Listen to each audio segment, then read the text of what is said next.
Hi, Carl. Hi, Lim. Can you please introduce yourself? My name is Karl Kopinski. I'm from Nottingham in England, and I've been working as an illustrator for maybe 24 years. Not making much money for the first 5, but I was working. So. What will be your major client? At the moment, probably the most regular client I'm working with is Cool Mini or Not, who make a range of board games. Nice. So they're giving me regular work, and then Magic the Gathering, some Disney, and Nike at the moment as well. Nice. So your clients are pretty much spread out like worldwide. It's not just in England. No, very much sort of global. It's great really because I work from home, so I'm around my kids and family as much as possible, and I work globally really, all over the place. Can you describe your office at home? I can describe it. You could ask my wife and you'd get a different answer. She'd tell you it was a pigsty. I live in an old Victorian house. My office is on the 3rd floor in the roof space, so it's not particularly big, but it serves its purpose. And I work almost exclusively traditionally now, so I've got a little area with a Mac in it, but I don't really use that anymore. I tend to have an easel. iPad set up on a tripod for reference or to watch movies or Netflix or whatever, while I'm working, and then I'm either painting on the easel or working on my knee or at the table just sketching. So very traditional really, So but it is filthy. I have filthy. to say it's filthy. So it's in the attic then? Yeah.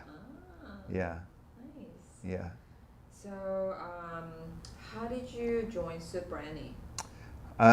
Well, I've known Hyunjin and Jonggi for maybe 7 years. I first met them in LA at a workshop put by Massive Black, and we kept bumping into each other in various places all over the world, THU and CTN last year, and eventually I think it was last year Hyunjin asked me if I would like to be part of the dream team. And I said only if I'm Michael Jordan, and they said you can't be Michael Jordan, that's Jonggi. I said I'll be Larry Bird then. That's how you took the offer? Yeah. Okay. But obviously it was a huge honour.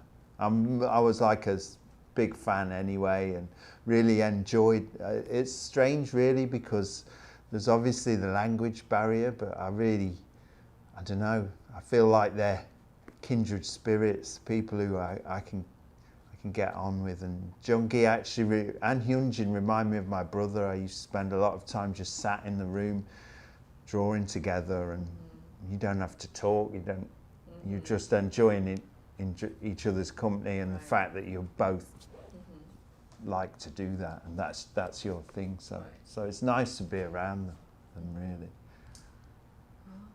So can we talk about some of your book, your Big Kopinski? Big Kavinsky, yes. Yeah. So what do you think, and what are those? What's in it?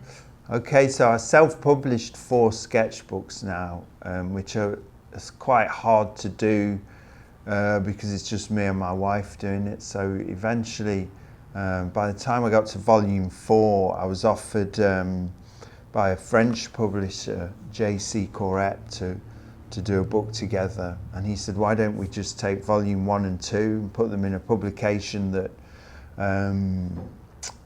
bookshops are happy to carry? Because the problem with my self-published stuff was it was kind of, it's a soft cover and it doesn't have the ISBN and all this kind of thing. So I can't get them in bookstores and Amazon and places like that. So it was pretty easy process really. A lot of the material was already there, and then we decided to add a colour section of work that I'd done mainly with Cool Mini or Not, and so there's, I think, a 60-page colour section of digital and oil painted work, and yeah, I was just super happy with the results. And then the icing on the cake was getting the Super Annie seal of approval on there. I was really happy when they said, yeah, it's going to be a Super Annie book. So I was like, really, I feel like I've made it. You made it. I'm a winner.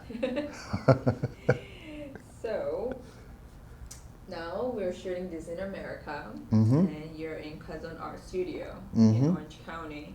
So how did you first get into Cousin Art?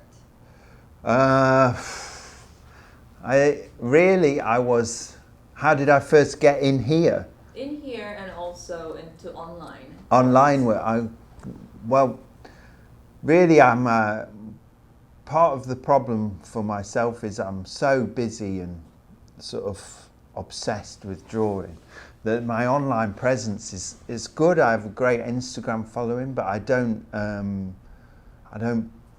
make videos, and when I do, they're not very professional, and I'm not very good at posting and promoting that kind of thing. So to be offered the opportunity to set up and go through what I do with you guys, and you know, and to be filmed in a good environment was just like, obviously makes total sense for me. And also I think for me, it's like a natural progression of that online presence as well. If I'm fine, I'm posting regularly images, but talking to you, especially you and John Gee, you start to realise that it's important that people out there can get a little more, get in a bit deeper. Yes. Because not everybody can afford to fly out to these shows, even if you're in the US, to get to LA or wherever the show's being held. And it's not so easy for some people. So Yes. to make a video together is a great opportunity to put it out there and make it a lot more accessible for people. Yes. And personally, I mean, I'm so old, I predate the digital era. So when I was studying at college and well, largely teaching myself, there wasn't this information out there. It was a lot harder to make contact with the people you admired and to see process. You just couldn't do it unless you found yourself in the fortunate situation that you're at college where maybe you had a great tutor that was fantastically inspiring. But there was no way you could see online content like that. So for me, I think it's just like a really invaluable aspect of learning. And you can really get in deep in these, even though maybe it's only an hour or 2 hours, but to see, if you one of the great joys for me is to see somebody sketching and drawing but talking, because often as an artist you're learning and clarifying what you're doing, but to talk through that process as you're putting it down on paper is really, really insightful. It's not just a matter of, so this is how you draw this, and this is how you draw this, and go and do it. You can start to see the workings of that crazy brain, you know. So it's really a really interesting thing for me. And I even watch them myself quite a lot. Whenever I get the opportunity, I'll watch them, you know, because you know, you just soak it up a bit and absorb some of that. Nice. Can we talk about your online course? So what are you showing? What kind of contents are you sharing with fans? Well, so far I'm looking at, I realise I'm trying to build on what I do well, I think, which is I have a natural ability with portraiture and working without reference and character design, and to talk about the fact that maybe it's my age, or maybe it's an interest from an early age, the fact that I was interested in historical material and how I use that to build believable characters and believable worlds and build narratives into the characters. So I'm going to go through that, and then hopefully in the future we can go a bit deeper into how I put colour on and maybe my approach to oil painting and yeah. That would be really nice. It would be good, wouldn't it? Hopefully. Yeah. How do you like being in America so far? It's really weird. The first 2 or 3 times I really didn't like LA because I'm from Nottingham, which is a small city. I was living fairly close to the city, but it's a small city. So you can walk around it and you can, you know, it's not such a big place. And now I live in a village on the outskirts, so we have cows and fields and rivers. But probably the 3rd and 4th time, maybe because I was hanging with you guys a bit more, I've started to enjoy it, and it's not so alien to me. I'm starting to recognise it, and I recognise that there's a different pace to life here and that there's a different approach to life. And I'm even drinking iced coffee, which is just so LA, isn't it? Okay. But no, I like it. I'm enjoying it. And it's great to hang out with friends as well. That, I think that always, I say to people, it's really great to travel. It really is important, I think, as to help you grow as a person and an artist. You've got to get out and see these different places. But the best experiences I've had is when you can do it with friends who maybe live there or are local to that area, and you can really see the real deal, not just do the tourist trips, but you can get in deep and actually enjoy it and see why people choose to live there. So yeah, I'm enjoying it this time. Nice. Yeah. So we're almost done. What is your short-term and long-term goal? Short term? Is it art or can it be about anything? It could be anything. I'm not allowed to talk about cycling though, because that's too boring. I think my wife will be pretty mad if I start talking about that. No. How about we talk about your artistic goal first? Okay, short term. There's no short or long term. I know what I want to do. I just want to keep getting better. Yeah, I just want to keep improving, and I want to take these opportunities more as well. You know, to be one of the things I've found is I worked in a design studio for 7 years, and it was a great learning process, and I really developed as an artist in the first 3 or 4 years. But then I've had like 13, 14 years working freelance in my room, in my pigsty on my own.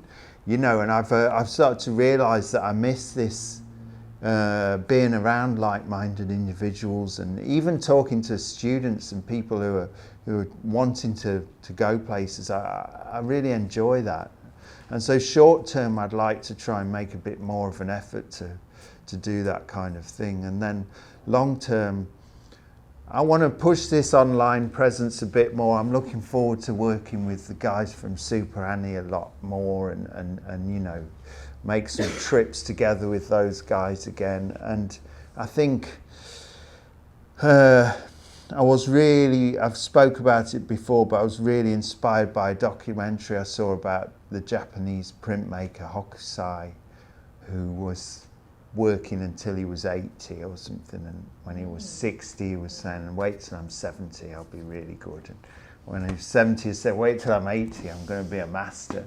And so long term for me, my real love of art is about the fact that I'm on a journey that has no end until the end is when I die, basically. And I love that. I think that's just a remarkable and unique thing about art.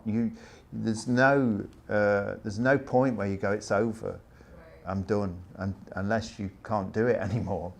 You always should be moving forward and developing and pushing to be a better artist, no matter what age. As long as your hands and your eyes are working, you can do that. So long term is keep doing that. I hope my eyes and hands keep working, you know, and just really enjoying it, because for a long time I was struggling and didn't, you know, I wasn't making a great living, or I wasn't making the progress I hope to make, and now I just feel like I'm really lucky and fortunate, and to be regarded sort of so highly by people is a huge honour. So I don't know, I just want to keep trying to give back a bit instead of just putting the work out there for clients. I actually try and give back to the people who are supporting me so much. So yeah, that's the kind of thing I'd like to think I could do more of. Yeah, I think.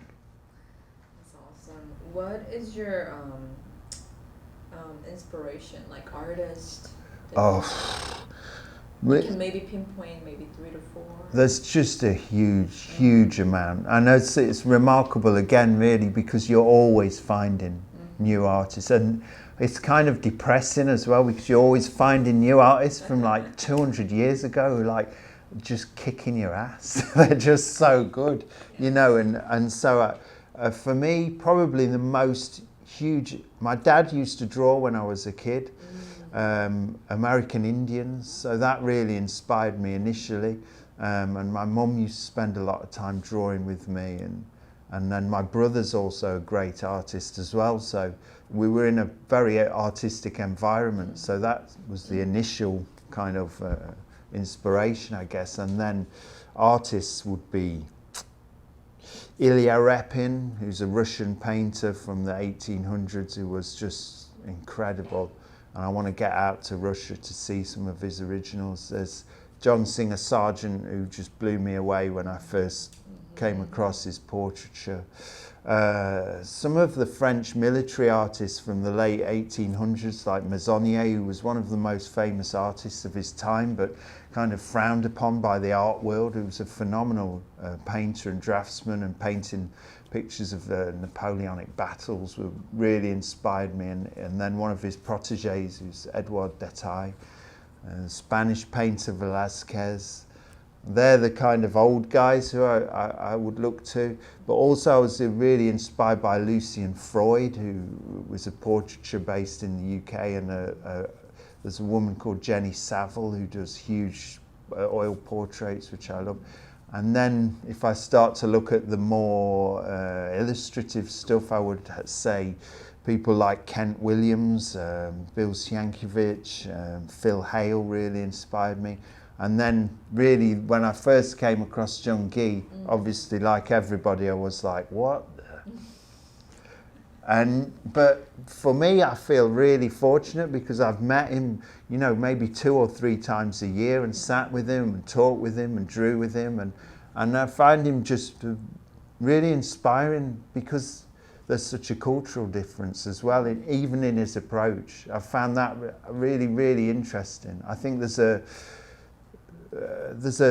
history of storytelling maybe in Eastern culture that's in art that isn't the same as in Western culture. It's all very much Christian based, and so you have iconography, but in Eastern art you are talking about stories, the story of Buddha's journey, and so I think there's a real essence to what he does that's culturally based, and I really enjoy that. I really find that, you know, inspiring. And then obviously every time we meet there's another amazing artist they've brought with them, like Jisoo, and you know, Nicholas Nemiri. His work blew me away when I first saw it. It was just like, wow. So yeah, I just all the time I'm looking, and I like to think that I'm trying to keep my eyes open all the time, and because the world's like pretty amazing. It's not as scary as people would have you believe. I think it's quite an inspiring place, so I'm trying to soak it up while I can.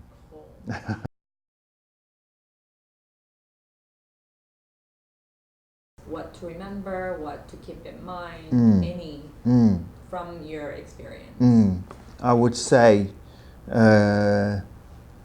probably the most important thing is to enjoy the process of learning, because you're going to be learning for the whole time, hopefully. So you've got to embrace and enjoy that, and don't put too much pressure on yourself to be good quickly, because it's not a quick process. It's a slow, long, laborious process. But if you can enjoy the process, then the time flies. And for me, that's how it's worked for me. I want to feel like people tell me you're really good, Karl, really, but I'm not the artist I want to be. I want to be a better artist, and I like that. I want that to be my mindset. So if you can not beat yourself up too much and enjoy the learning process, then it doesn't feel so intimidating. Yeah. Thank you, Karl. Thank you, Lim. You're a legend. Hi, I'm Karl Kopinski. Keep your eyes open for my online talk I've just been doing with the guys from Super Annie, talking about character design and how I approach portraiture, and it's hopefully an hour and a half of good stuff for you all to check out. So keep your eyes peeled.